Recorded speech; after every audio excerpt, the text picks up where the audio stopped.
What really happened to Nick Viall on The Bachelor? If there's anyone in Bachelor Nation who's experienced public heartbreak more than once, it's Nick Viall. He first appeared on Andy Dorfman's season, made it to the final two, and got rejected.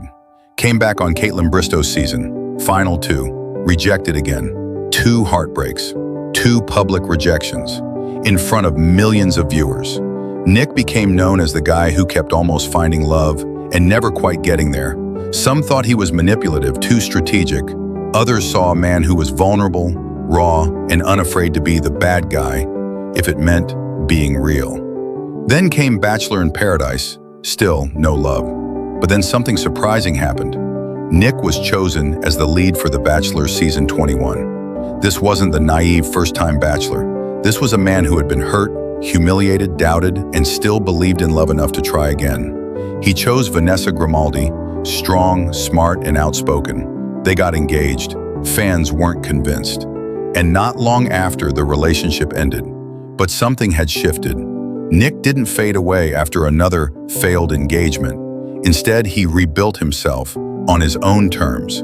He launched the Viall Files podcast, now one of the most popular shows in Bachelor Nation. He became a relatable voice on dating, self-worth, and relationships. Funny, honest, and unafraid to speak on messy truths, even when they weren't flattering. And finally, after years of heartbreak and headlines, Nick found real love outside the show. Not with a contestant, not on TV, just a woman he met in real life, Natalie Joy. They're now engaged and living life far from the rose ceremonies and spotlight.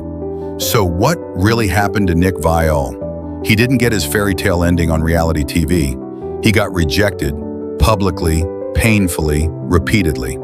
But he got back up, he learned, he grew, and in the end, he found something more powerful than a final rose. Peace, maturity, and a love that didn't need an audience. What about you? Have you ever felt like you failed too many times to believe in love again?